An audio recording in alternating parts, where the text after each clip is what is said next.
एक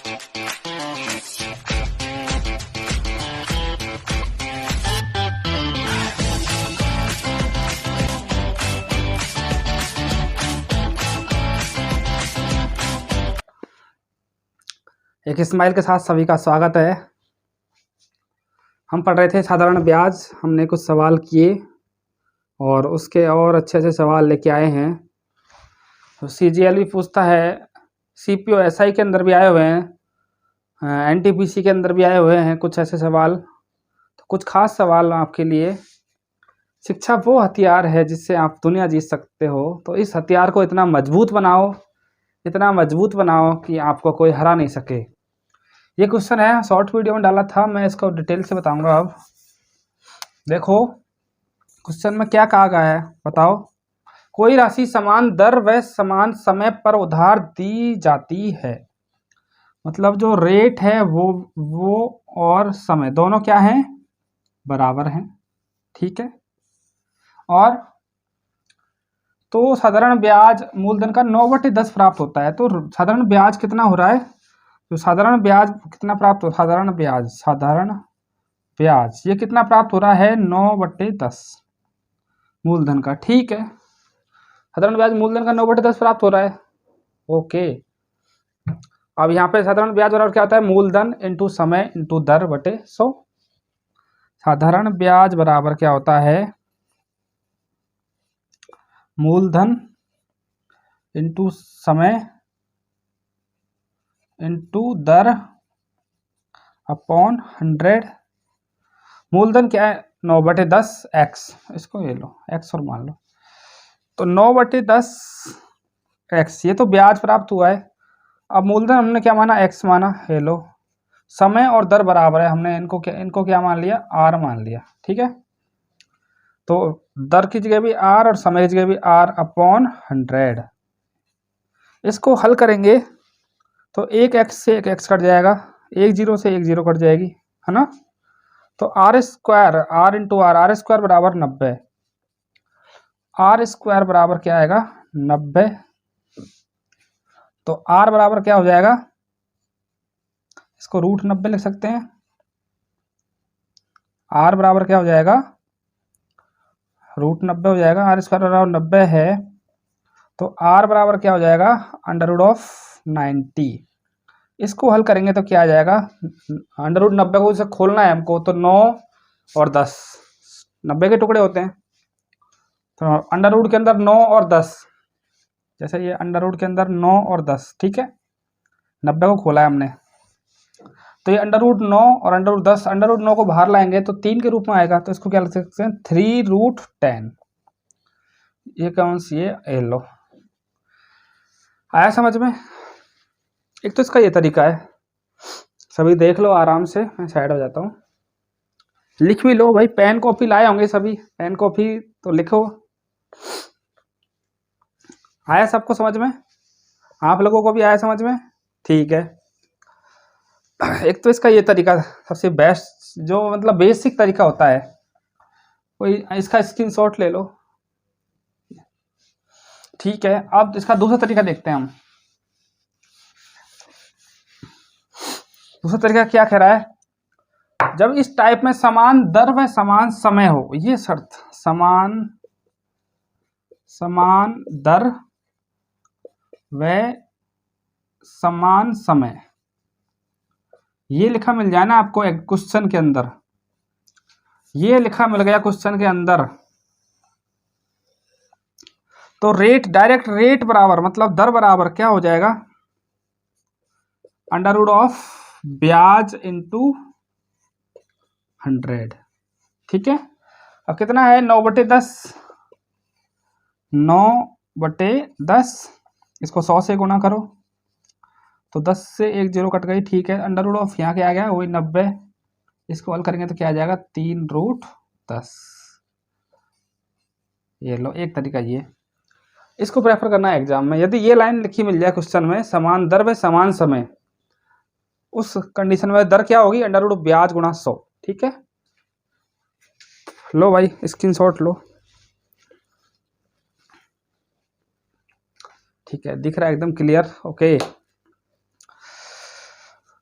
आज वैसे सीपीओ एसआई के क्वेश्चन सीजीएल की तुलना में थोड़े से टाइट रहते हैं, मैंने देखा है। और सबसे ज़्यादा हार्ड क्वेश्चन किसके आते हैं, लगभग जैसे 25 क्वेश्चन आते हैं एमटीएस का, देखा है मैंने। तो एमटीएस पता नहीं उनका क्या विचार रहता है, इतने हार्ड क्वेश्चन क्यों डालते हैं, और फिर भी उसकी कट ऑफ पता है कितनी आती है? कट ऑफ एसटी की 80 से ऊपर जाती है 100 में से। ये हाल है एमटीएस का। जब तो उसको मल्टी टैलेंटेड सर्विस, जिसके अंदर मल्टी टैलेंटेड है, ये मिटा रहा हूं मैं अब। सीजीएल का लेवल ठीक आता है, नॉर्मल एवरेज आता है, सबसे हार्ड आता है मतलब एमटीएस और सीपीओ एसआई दोनों का पेपर काफी टाइट रहता है बजाय सीजीएल के। ठीक है भाई, ना कोई कमेंट भी किया करो, आपको कोई सवाल समझ में नहीं आया तो, या फिर हमारी तारीफ कर दिया करो, सर आ गया समझ में, नाइस बोल दिया करो, ये कर दिया करो। हाँ, कुछ तो हलचल होनी चाहिए ना हमारे पास भी, ताकि हमको लगे हाँ मेरी मेहनत आपको काम में आ रही है। ठीक है दोस्तों, लाइक किया करो क्वेश्चनों को, जब भी जो भी वीडियो आए आपको क्वेश्चन भी अच्छे लगे तो लाइक जरूर करें। क्वेश्चन है, अब मैं सीपीओ एसआई का क्वेश्चन लाया हूँ कुछ आज। अनीता ने 10% की दर से साधारण ब्याज पर 12,000 का निवेश किया। से क्वेश्चन है, अनीता ने दर पर क्या है, 10% की दर से, अनीता ने 10% की दर से 10% की दर से 12,000 रुपये का इन्वेस्ट कर दिया, 12,000 रुपये का निवेश किया। ये लो साहब, इन्होंने निवेश कर दिया। आगे क्या कह रहा है, जिसमें ठीक है उससे एक निश्चित समय बाद 20,400 रुपये की राशि प्राप्त हुई। निवेश किया, इतने रुपए का निवेश कर दिया, एक निश्चित समय बाद, एक निश्चित समय बाद, ये सीपीओ एसआई में पूछा हुआ क्वेश्चन है। एक निश्चित समय के बाद उसको 20,400 रुपये प्राप्त हुए। ठीक है, उसको 20,400 रुपये प्राप्त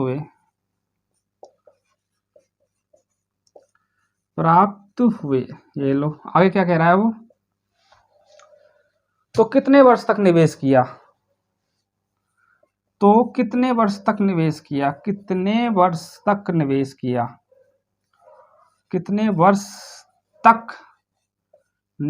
किया, मतलब उसने खर्चा किया है खूब और उसको इतने रुपए मिले हैं। 12,000 से बढ़ के कितने हो गए, 20,400। ठीक है, अब देखो ये ओके, उसने क्या कहा है, रेट दे रखी 10%। देखो रेट क्या दे रखी है उसने, 10%। लिख लो पहले क्या क्या दे रखा है। मूलधन क्या था, 12,000। ठीक है, और उसको प्राप्त हुए हैं 20,400, और मिश्र धन क्या मिल गया उसको, टोटल कितना प्राप्त हुआ है, 20,400। प्राप्त राशि कितनी है, प्राप्त राशि ये है 20,400, मतलब 12,000 से 20,400 हो गए। तो जो कितना ब्याज मिला है लगभग उसको, अरे अब 12 8 20, 8,400, ये 8,400 का उसको ब्याज मिला है, ये ब्याज मिला है। अब टाइम पीरियड याद करना है, तो समय बराबर क्या होता है, वही फॉर्मूला, समय बराबर क्या होगा, ब्याज इंटू 100 बटे मूलधन इंटू दर। अब ब्याज कितना है, 8,400, ये तो ब्याज मिला है, और इंटू 100 अपॉन में हम देखते हैं मूलधन कितना था, 12,000। 12,000 का तो निवेश किया उसने, और रेट ऑफ इंटरेस्ट क्या है, 10% पर एनम। अब इसको हल करेंगे तो क्या, ऊपर कितने जीरो है, 4, ये लो, नीचे कितने जीरो है, 4, ये लो।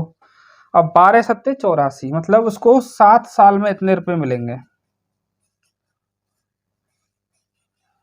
आया समझ में, एक बार आप लिखो, लिखो। इस सब इंस्पेक्टर का आया हुआ सवाल है, एसएससी 2022 का या किसका है, सीपीओएसआई में पूछा हुआ सवाल है साधारण ब्याज का। तो इसमें देखो क्या दे रखा है, मेन तो जो 12,000 लिए उसने 12,000 का निवेश किया था और उसको बढ़ के हो गए 20,400 और रेट दे रखी है, तो हमने ब्याज निकाल लिया, ब्याज आ गया हमारे पास। ठीक है, अब समय का सूत्र हमको मालूम है, ब्याज इंटू 100 बटे मूलधन इंटू दर। अब इसमें हम इसको हल करेंगे तो क्या आ गया, 7 साल। आया समझ में,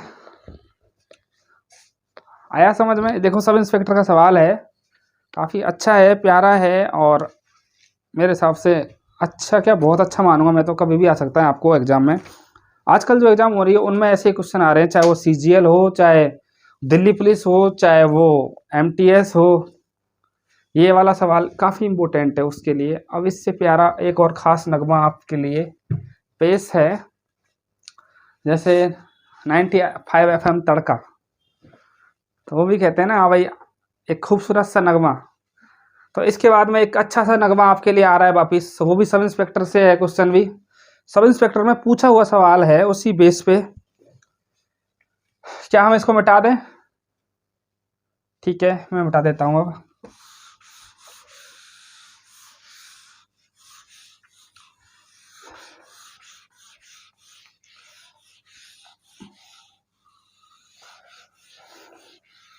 उन सभी दोस्तों की ज़रूर हेल्प करें जिनको पास क्लास पहुंचनी चाहिए, जो हमारा उद्देश्य है। या आपसे रिक्वेस्ट भी है, पर्सनल रिक्वेस्ट कर रहे हैं आपसे हम, और हमारी थोड़ी हेल्प, हम क्या चाहते हैं आपसे, लाइक करें वीडियो को, और जो हमारे साथ नए जुड़े हैं वो चैनल को सब्सक्राइब भी करें। और पहली बात, उन सभी दोस्तों के पास ज़रूर शेयर करें जिनको सख्त ज़रूरत है, जो बेचारे जिनके पास नहीं है सुविधा, मान लो नहीं जा सकते, तो उनको ज़रूर शेयर करें। ठीक है दोस्तों, और बताएं, हम एकदम बिल्कुल जीरो लेवल से लेके चल रहे हैं, और मैं मेरे हिसाब से जो मेरा एक्सपीरियंस है आपको उस तरीके से करा रहा हूँ कि आप समझ में आसानी से आ जाए। एक बार में नहीं, आप वापस बैक ले लें, फिर देख लें उस सवाल को।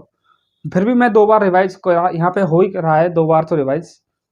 एक क्वेश्चन जैसे ये आया था सब इंस्पेक्टर का, यदि साधारण ब्याज की दर 11% से बढ़ाकर 21% कर जाती है, ये क्वेश्चन है, यदि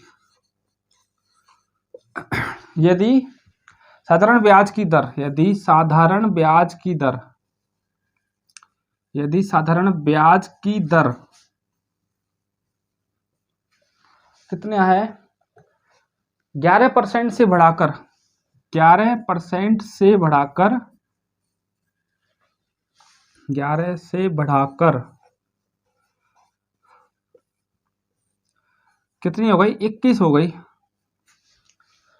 ठीक है, तो 1100 रुपये बढ़ जाते हैं, क्या बात है। 21, यदि साधारण ब्याज की दर 11% से बढ़ाकर 2100 कर दी जाती है, कर दी जाती है,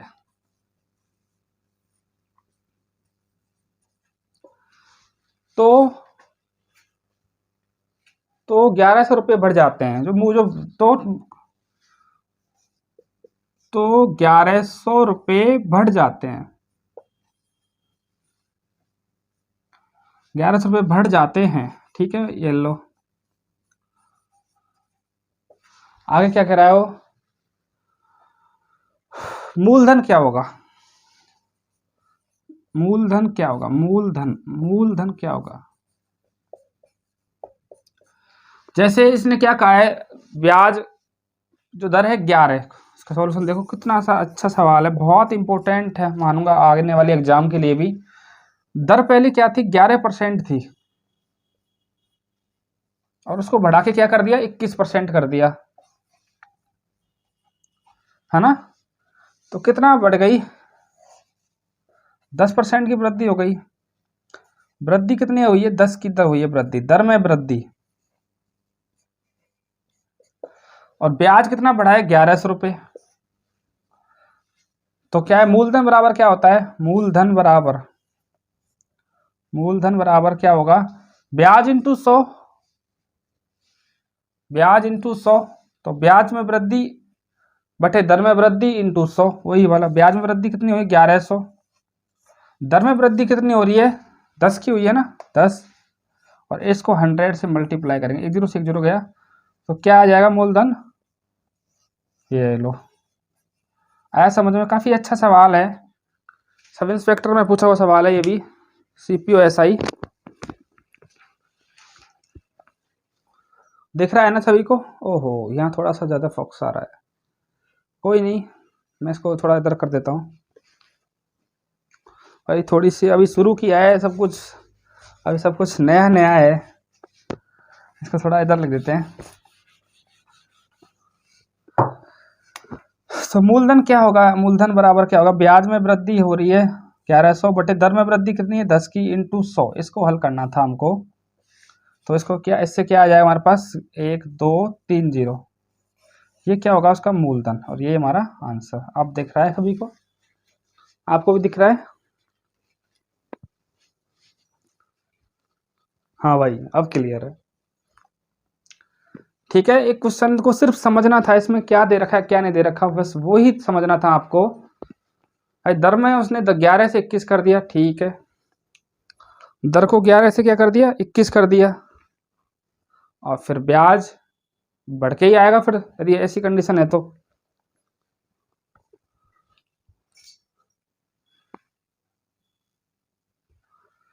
आ गया ना सबको समझ में?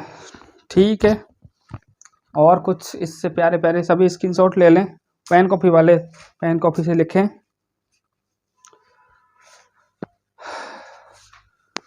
ठीक है भाई, ये हो गया 11 से 21 और इतना ब्याज बढ़ा तो इसमें वैल्यू पुट करा और आंसर। अब देखो ऐसे क्वेश्चन, अब इससे भी और बेहतरीन क्वेश्चन, मतलब अपना टारगेट क्या है, स्मार्ट स्टडी, स्मार्ट स्टडी।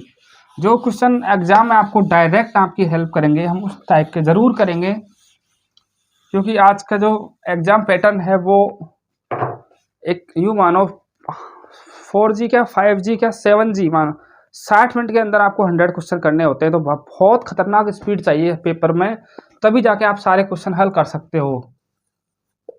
इससे बेहतरीन और एक प्यारा सा, कोई राशि 10 वर्ष में 2 गुनी हो जाती है तो कितने वर्ष में 5 गुनी होगी, इस टाइप के सवाल मैं सोच रहा था करा दूं, क्योंकि आ जाते हैं कई बार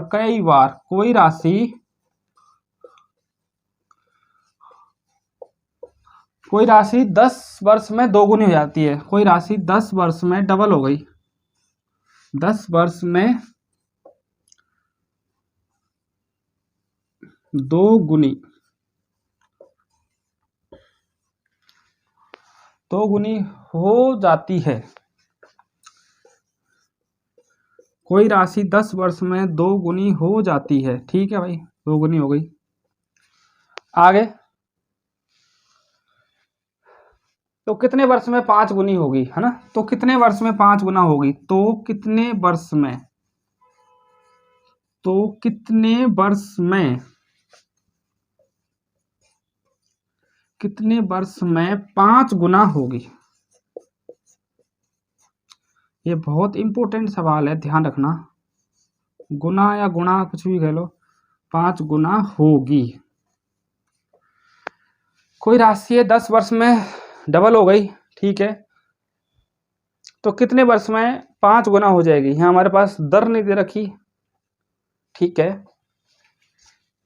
तो टाइम, इसके लिए देखो T1 बटे T2, ये वाला फॉर्मूला यूज लेंगे हम, T1 बटे T2, T1 बटे T2 equal to N1 minus 1 upon N2 minus 1, या तो इससे करो या फिर उसको 100 मानो, 2 से हो गई, 100 माना 2 से हो जाती है, कितने साल में 10 साल में, या फिर और वो दोबारा कह रहा है 100 से कितनी हो गई 500 हो गई, तो यहाँ से रेट निकालो फिर यहाँ से रेट निकालो फिर इनको हल करो, लेकिन हम वो तरीका ना सीखेंगे ना यूज लेंगे। इसमें आओ सीधे, कभी भी इस टाइप का सवाल आए, कभी भी इस टाइप का सवाल आए, इतने गुना हो जाती है तो दर क्या होगी, तो समय क्या होगा, T1 बटे T2 equal to N1 minus 1 upon N2 minus 1। यहाँ पर T1 क्या है, T1 10 वर्ष, T2 हमको ज्ञात करना है, N1 क्या है 2 और N2 क्या है 5, ठीक है। n2 क्या है 5, इसमें वैल्यू रखेंगे तो 10/T2 इक्वल टू n2 बराबर कितना 5, n1 का मान 2 है तो n1 माइनस 1 मतलब 2 माइनस 1 बटे 5 माइनस 1। इसको हल करना है, यहाँ से तो 1 आएगा और इधर 4 आएगा। 10/T2 बराबर क्या आएगा 1/4। इसको क्रॉस मल्टीप्लाई करेंगे तो T2 बराबर क्या हो जाएगा 40 वर्ष। मतलब वो 40 वर्ष में वो राशि 5 गुना होगी। जब 10 वर्ष में 2 गुना होती है तो 40 वर्ष में जाके कितनी हो जाएगी 5 गुना हो जाएगी। आया समझ में?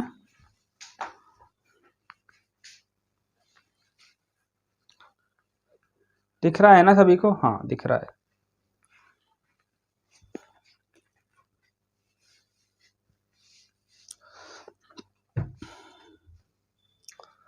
ओके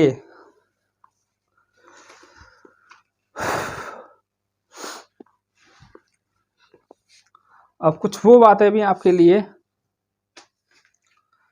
ये आया सब, ये क्वेश्चन बहुत इंपॉर्टेंट है, इसको ध्यान रखना। इसमें n1 T1/T2 equal to n1 minus 1 upon n2 minus 1, बस वैल्यू रखो वहाँ पे और सीधा आंसर। या फिर आप पहले r निकालो दोनों, उसके बाद में उनको कंपेयर करो, फिर जाके समय आएगा। फैसला आपका है।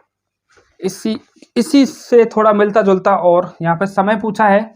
अब क्वेश्चन दूसरा है, कोई राशि 20% की दर से 3 गुना हो जाती है तो 7 गुना। ये टाइम पीरियड वाला था। इससे अलावा एक और पैटर्न है इसी टाइप में। क्या कह रहा है वो, कोई राशि 20% साधारण ब्याज की दर से,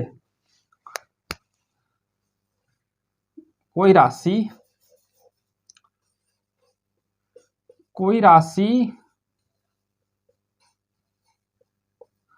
20% साधारण ब्याज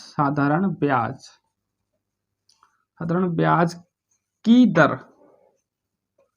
दर से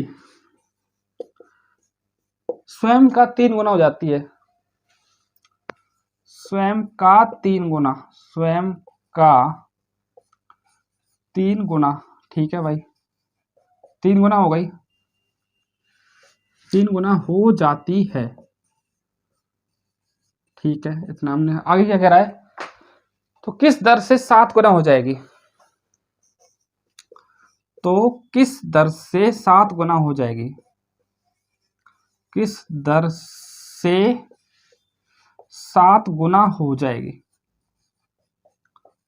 7 गुना हो जाएगी। ये लो, ये है सवाल। इंक थोड़ी कम हो गई, दिख तो रहा है ना वैसे?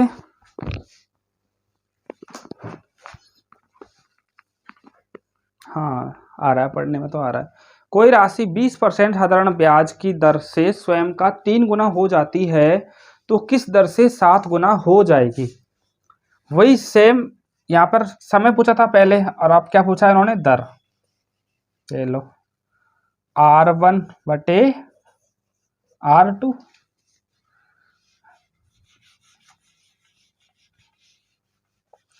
अब R1 क्या दे रखी है, R1 दे रखा है 20%, है ना। और R2 हमसे पूछा है, R2 हमको ज्ञात करना है, R2 हमको निकालना है। आप देखो यहाँ पे मान रखो और आंसर n1 n2, तो यहाँ n1 n2 बिल्कुल, n1 क्या है, n1 क्या है 3 और n2 क्या है 7।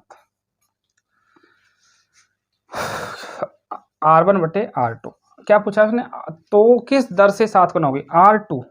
R1 का मान क्या था 20%, 20, R2 हमको ज्ञात करना है, बराबर n1 माइनस 1। n1 क्या है यहाँ पर 3 में से 1 कम करेंगे तो 2, और n2 बराबर कितना है 7 में से 1 कम करेंगे तो 6। इसको हल करेंगे तो नहीं आ जाएगा 3। तो R2 इनको अब मल्टीप्लाई करो क्रॉस, तो R2 की वैल्यू क्या हो जाएगी 60%। ये आपका आंसर लो। आ रहा है मजा भाई? ये दो टाइप के क्वेश्चन आते हैं, इतने वर्ष में इतना गुना हो जाती है, इस दर से इतनी गुना हो गई तो दूसरी दर क्या होगी। तो इसमें T1/T2 equal to N2 minus one upon यानी N1 minus one upon N2 minus one. ठीक है, इसी प्रकार से रेट पूछे तो R1 upon R2 equal to N1 minus one upon N2 minus one. तो ये दो टाइप के क्वेश्चन आते हैं, ऐसे इनको ध्यान रखना और सभी लिखें। आपके लिए थोड़ा सा समय दिया जाता है, लिखो। मेहनत इतनी खामोशी से करो कि सफलता खुद शोर मचाए। साफ दिख रहा है एकदम? ओके, ठीक है।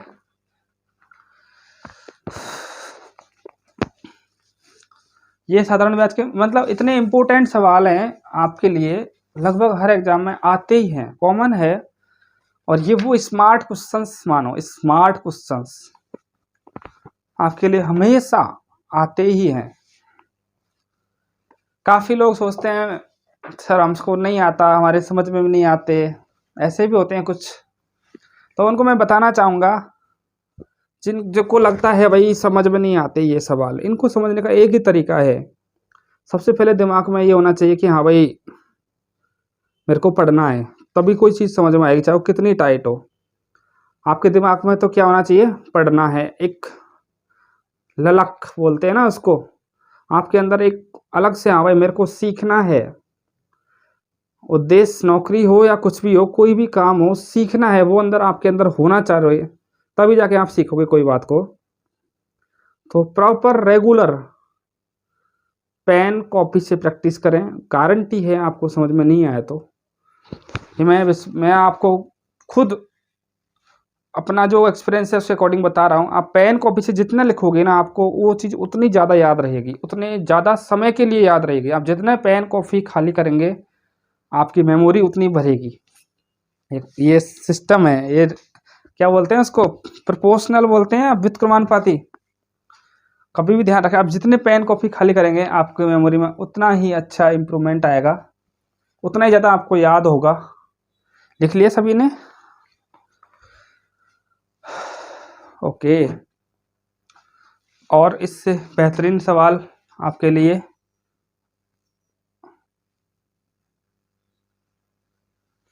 सवाल है, इसको मिटा दूं क्या? ऐसा लग रहा है मतलब रूखा रूखा सा लग रहा है, क्यों सुस्त बैठे हो? सुस्त मत बैठो भाई, थोड़े हंसते रहो, मुस्कुराते रहो। आपके अंदर एक अलग फीलिंग्स होनी चाहिए। हाँ, आई एम हैप्पी। अपने आप को खुश रखो। खुश रखने के 4-5 तरीके होते हैं। कोई चीज़ आपको प्राप्त भी नहीं हो रही तो उसको साइड में कर दो, ठीक है, नहीं चाहिए, ये लो। कुछ सोचते हैं यार ये वाली जॉब मिल जाए, ये मिल जाए ना, कोई बात नहीं, उसके लिए उस हिसाब से मेहनत करो, जितने उसके लिए स्कोर चाहिए उससे डबल लेके चलो। आपको 80 मार्क लाने हैं 100 में से, तो आप 90-95 की लेके सोचो तो 80 आ ही जाएंगे। इस तरीके से एक लंबी सांस, कभी भी आप बोर हो रहे हो एक लंबी सांस लो, फिर लंबी सांस, फिर तो 3 बार कम से कम, और फिर आराम से वापस एनर्जी आती है हमारे अंदर इससे। हाँ, एक और बेहतरीन सा नगमा।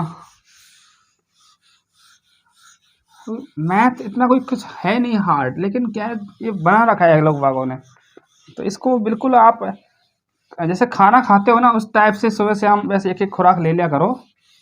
उससे खाना खाने से पहले पढ़े तो और भी अच्छा है। दवाई बाद में ले आती है, लेकिन ये खाना खाने से पहले आप 1 घंटा रोज पढ़ेंगे तो आपका गारंटी है ऑटोमेटिक आपका वो इम्प्रूवमेंट होगा मैथ में। 100% नहीं, 200%। एक क्वेश्चन है, बहुत बेहतरीन सवाल है, पूछा हुआ है ये भी, ये शायद ये CGL का है। किसी राशि पर 5% की दर से 3 वर्ष व 4 वर्षों में जो प्राप्त साधारण ब्याज में अंतर 200 है तो मूलधन क्या होगा। क्वेश्चन है, किसी राशि पर किसी राशि पर किसी राशि पर 5% दर से 5% की दर आज तो परसेंट दिख रहा होगा ना, मैं खूब मोटा मोटा लिख रहा हूँ। किसी राशि पर 5% की दर से 3 वर्ष व 4 वर्ष, 3 वर्ष व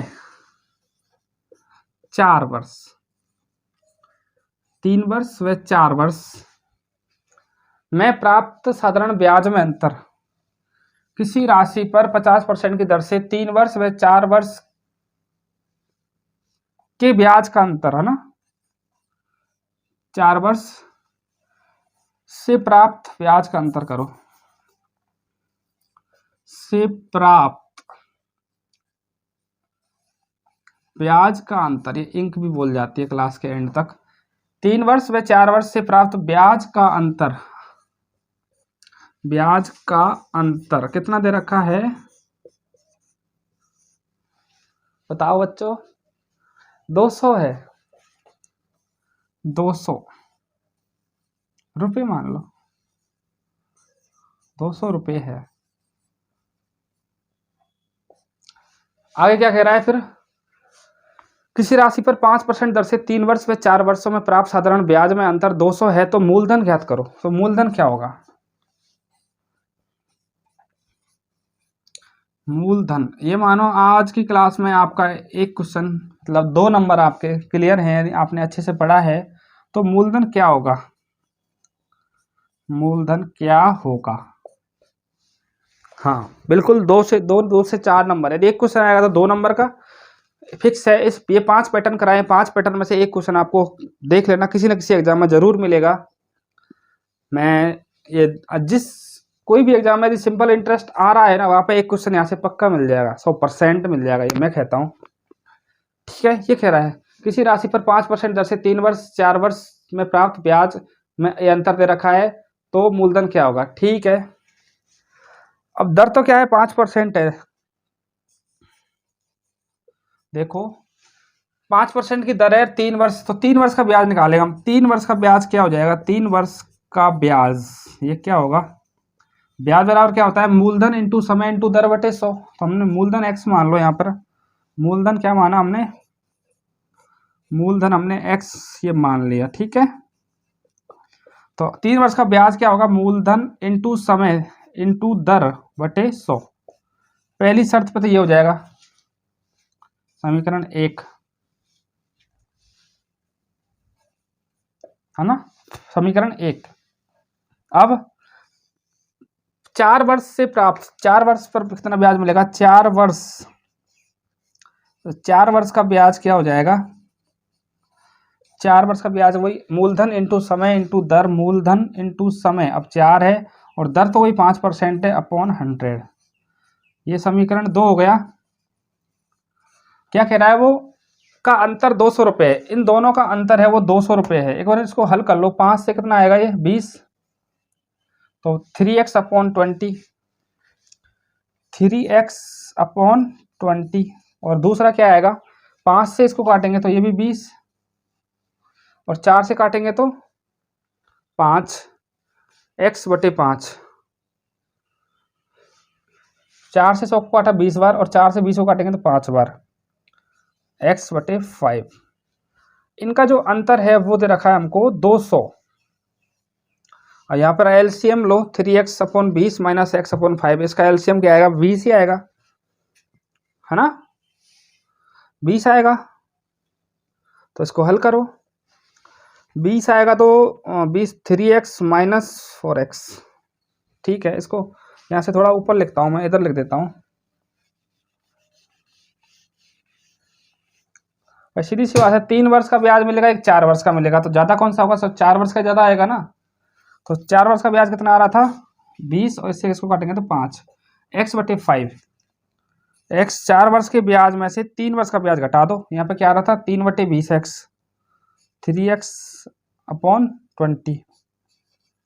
इसका मान क्या रखा? 200 है, ये लो 200 है इसका। अब इसको एलसीएम क्या आएगा? 20 आएगा, 5 का भाग देंगे तो 4 बार जाएगा, तो 4x माइनस 20 का देंगे तो 1, तो 3x बराबर 200।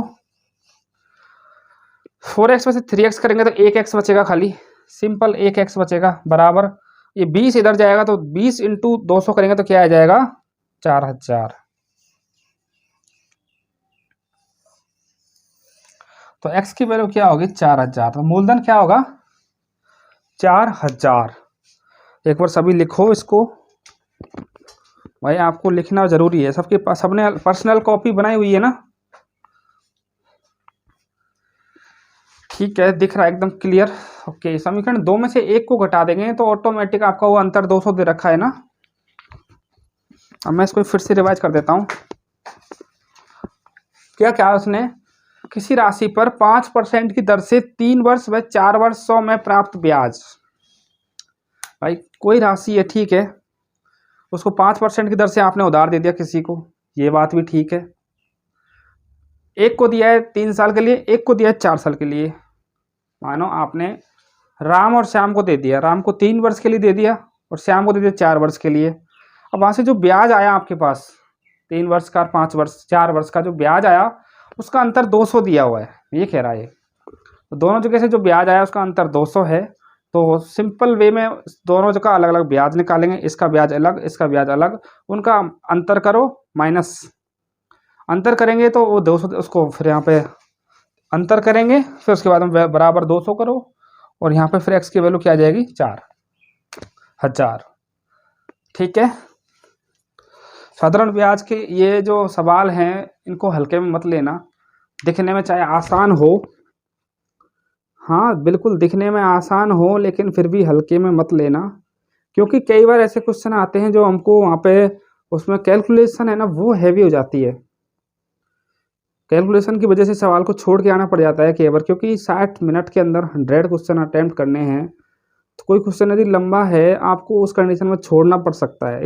इसलिए इसके थोड़े हमको शॉर्ट क्वेश्चन, शॉर्ट वाले जो तरीके हैं वो हमको मालूम होना चाहिए, क्योंकि आपको पेपर पास करना है तो आपको शॉर्ट तरीके आना भी ज़रूरी है।